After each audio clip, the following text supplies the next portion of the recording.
You won't believe what happened right in my own neighborhood. Imagine this: a huge birthday party with 57 guests shows up. Not on their property, but parked all over my land completely without my permission. And the crazy part, the HOA actually let it happen. Yeah, they just shrugged it off like it was no big deal. I was left standing there, frustrated and wondering how this could be fair. You see, when it comes to our property, boundaries matter, and suddenly, those lines felt like they disappeared overnight. This wasn't just any party. It was loud, crowded, and took over the space I'd carefully maintained for years. I tried talking to the HOA, hoping they'd step in and make things right, but instead, it felt like they were siding against me. That's when I realized I had to take matters into my own hands. If the HOA wasn't going to protect my land, I'd find a way to stand up for myself, but in a way nobody expected. So, I came up with a plan. I held a private auction right there on my property. It was bold, it was unexpected, and it sent a message that I wasn't just going to be pushed around. But this story isn't just about a birthday party or a parking problem. It's about standing your ground, dealing with neighborhood drama, and finding creative ways to fight back when the system seems stacked against you. Now, what happened next? How did the HOA react when they found out about my auction? Did the partygoers get the message? And most importantly, how did this all affect the peace of our community? Stick around, because the next part of this story dives deeper into the showdown, and trust me, things are about to get even more intense. Before all this happened, I never thought much about how complicated things could get with the HOA and my neighbors. I always tried to keep a good relationship with everyone, help out when I could, follow the rules, and expect the same respect in return. But this situation revealed something different. The HOA, which is supposed to protect all of us and make sure the neighborhood runs smoothly, seemed to pick and choose who they backed. The birthday party was organized by one of my neighbors who had a reputation for stirring things up now and then. I had heard whispers before about her pushing boundaries, but I never imagined it would affect me directly. When she asked the HOA for permission to use the common areas for her big celebration, the HOA said yes without considering how it might impact other residents, especially those like me whose private property borders the common land. When the day of the party arrived, I watched as dozens of cars spilled onto my land, blocking access and making a mess. I felt powerless at first, but that feeling didn't last long. I started thinking about how many times people walk all over rules when it suits them, and how sometimes you just have to push back in a way they won't expect. That's when the idea of the private auction came to me, a way to reclaim my space and send a clear message that my land isn't a free-for-all.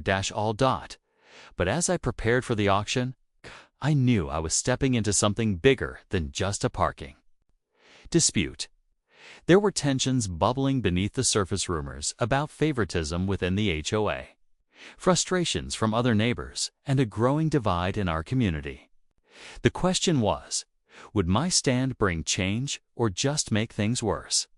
And how would the party host and the HOA respond once they realized I wasn't backing down? The answers were still out there, waiting to unfold as the days passed after the party. Things only got more complicated. The neighborhood was buzzing with whispers and divided opinions. Some neighbors sided with the birthday host, saying it was just a harmless celebration and that I was overreacting. Others quietly supported me, frustrated by the way the HOA seemed to ignore the impact of these parties on people's property and peace of mind. The more I talked to people, the clearer it became. This wasn't just about parking or one party. It was about fairness, respect, and how the HOA handled complaints. The HOA board meetings became a battlefield. I showed up, determined to speak my truth, but it felt like the deck was stacked. The party host had friends on the board, and they dismissed my concerns as petty or exaggerated. Meanwhile, some board members seemed hesitant, caught between keeping the peace and standing up.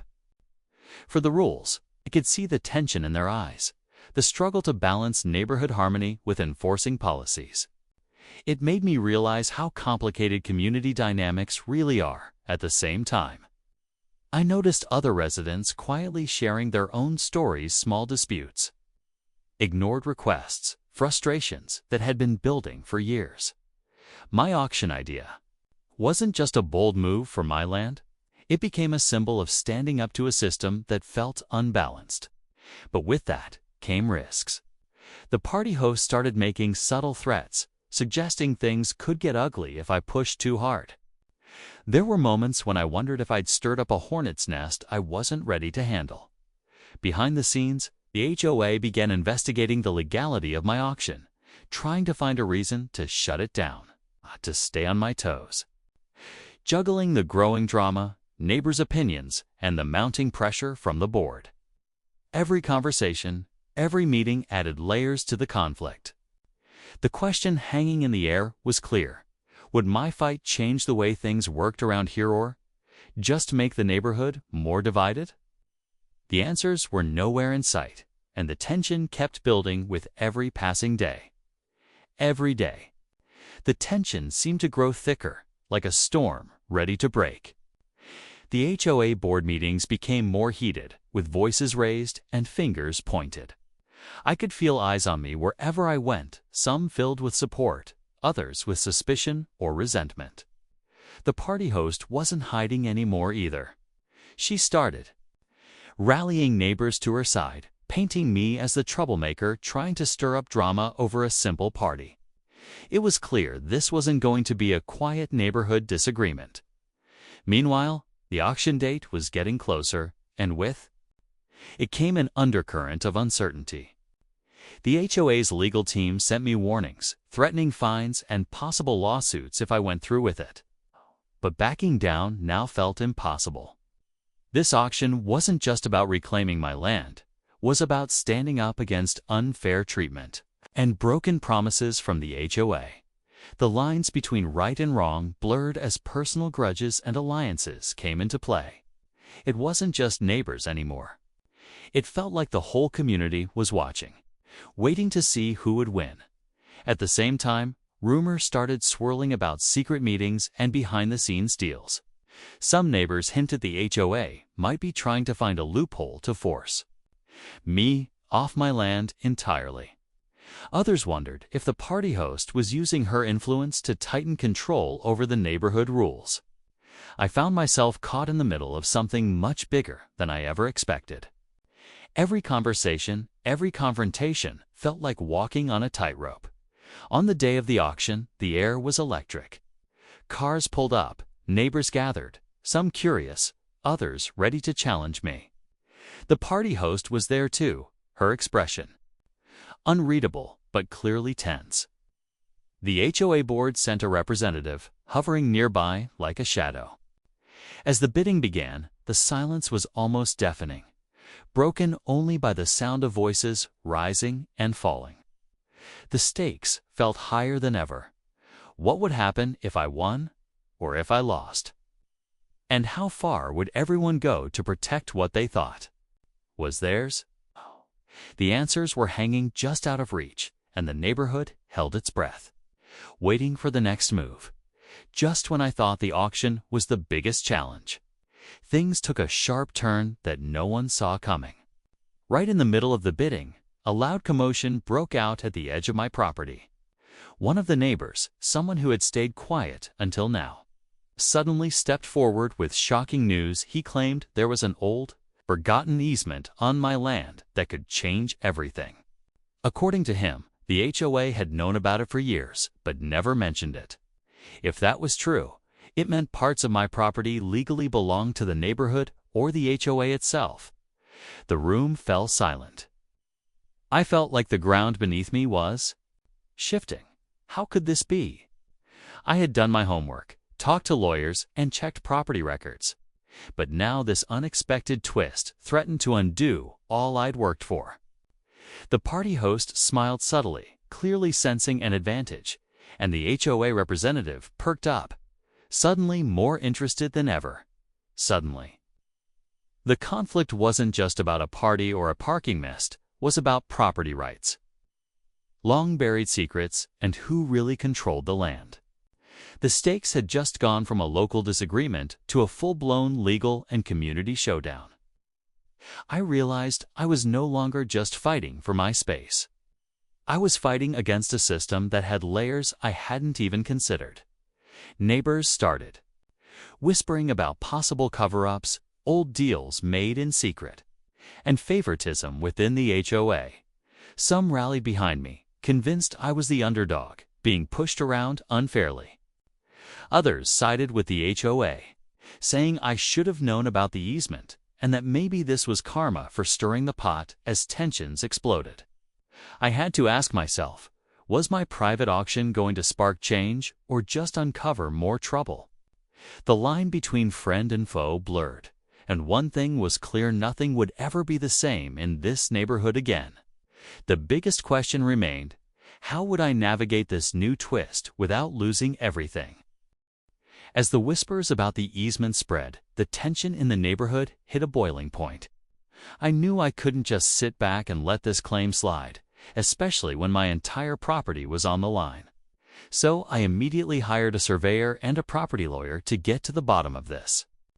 Days later, their report came back: turns out the easement was real, but it only covered a narrow strip along the edge of my land, far smaller than what the HOA and that neighbor suggested.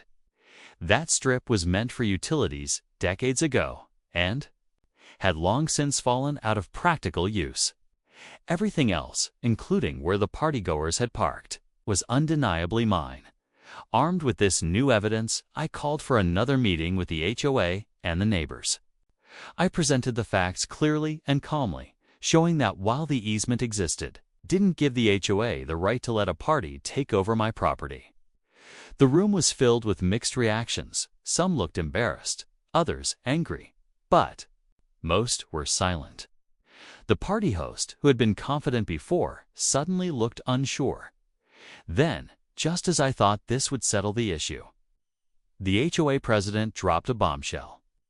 She admitted there had been internal miscommunication and that some board members had pressured her to approve the party to avoid conflict with the host, who was a major influencer in the community. The president apologized for the oversight, but said the HOA would tighten its policies and work to prevent such incidents in the future. It felt like a win finally, accountability, and a promise for change. But right as I was catching my breath, the party host stood up and revealed something no one expected.